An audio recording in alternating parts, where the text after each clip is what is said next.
Fair play. Fair play का मतलब होता है निष्पक्ष व्यवहार। मतलब है कि ऐसा फैसला वगैरह जहाँ पे किसी का पक्ष नहीं लिया जाता है, न्यूट्रल रहा जाता है, जो सही होता है उसी के पक्ष में कहा जाता है। तो शुरू करते हैं स्टोरी का part 1। Jumman Shaikh and Alagu Chaudhary were good friends. Jumman Shaikh और अलगू चौधरी बहुत अच्छे दोस्त थे। So strong was their bond of friendship. इन दोनों का दोस्ती का रिश्ता इतना ही ज़्यादा मजबूत था that when either of them went away from the village, कि अगर दोनों में से कोई एक गांव से बाहर जाता था, the other looked after his family, तो दूसरा जो बाहर जाता था उसका परिवार का देखभाल करता था। Both were greatly respected in the village. दोनों को गांव में बहुत ही इज्जत मिलता था।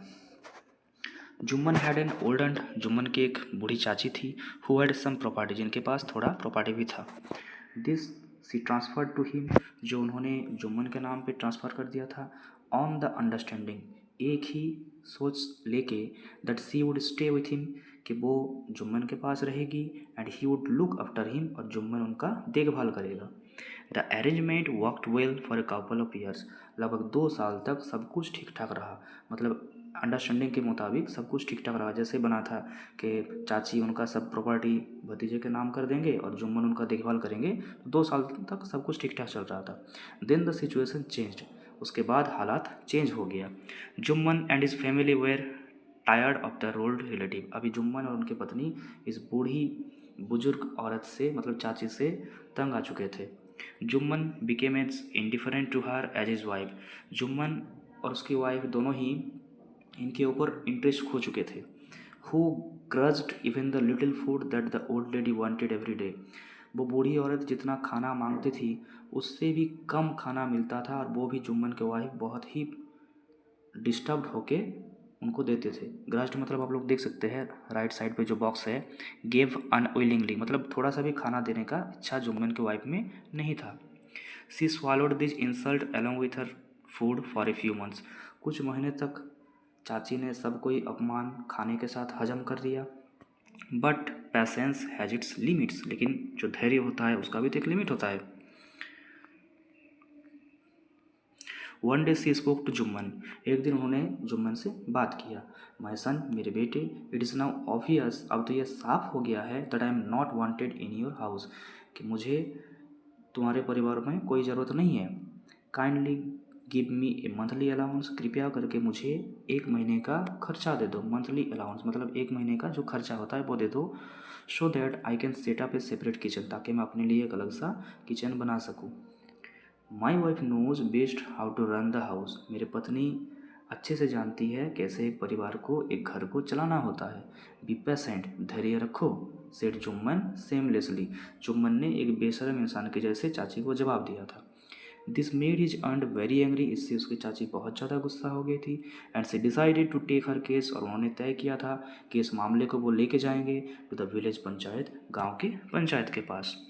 फॉर मैनी डेज, कुछ दिनों तक, the old lady was seen talking to villagers. बूढ़ी औरत को दिखा जाता था कि वो गांव वाले से बात करते थे, एक्सप्लेनिंग हर केस, और अपना जो मामला है, जो झमेला है, उसको बोलते थे गांव वालों के बीच में। एंड सीकिंग देयर सपोर्ट, और उन लोगों का सपोर्ट मांगते थे। सम सिंपैथसाइज्ड विथ हर, कुछ लोग उनके ऊपर सहानुभूति दया दिखाते थे। अदर्स लव्ड एट हर, कुछ लोग उनके ऊपर हंसते थे।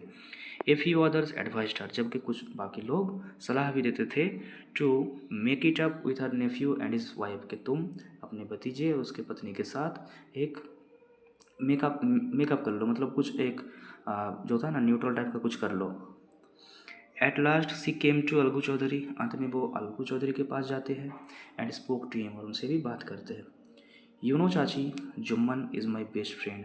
तब अलगू जवाब देता है कि चाची, आप तो जानते ही हो कि जुम्मन मेरा सबसे अच्छा फ्रेंड है। How can I go against him, मैं उसके खिलाफ कैसे जा सकता हूँ। अलगू सेड, अलगू ने जवाब दिया था चाची को, जब चाची अलगू का सपोर्ट मांगने गए थे। बट इज़ इट राइट माई सन, लेकिन क्या बेटा ये ठीक होगा टू कीप मम, चुप बन के चुप रहना। मम मतलब होता है साइलेंट रहना, म्यूट रहना। एंड नॉट से what you consider just and fair, जब तुम्हें क्या उचित क्या अनुचित है वो पता है, फिर भी चुप रहना क्या तुम्हारे लिए ठीक होगा। प्लीडेड द ओल्ड लेडी, वो बूढ़ी औरत उससे अनुरोध कर रही थी, रिक्वेस्ट कर रही थी। प्लीडेड मतलब होता है रिक्वेस्ट करना, विनम्रता से।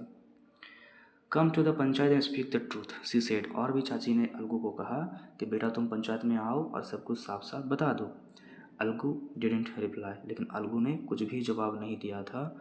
But her words kept ringing in his year, लेकिन चाची का हर कोई बात उसके कानों में तब तक गूंज रहा था। तो यहाँ पे हम लोगों का फेयर प्ले स्टोरी का पार्ट 1 कंप्लीट होता है। अगर आप लोगों को मेरा वीडियो अच्छा लगता है तो प्लीज़ सब्सक्राइब कीजिए मेरा चैनल को, कमेंट कीजिए और लाइक करना मत भूलिए। Thank you.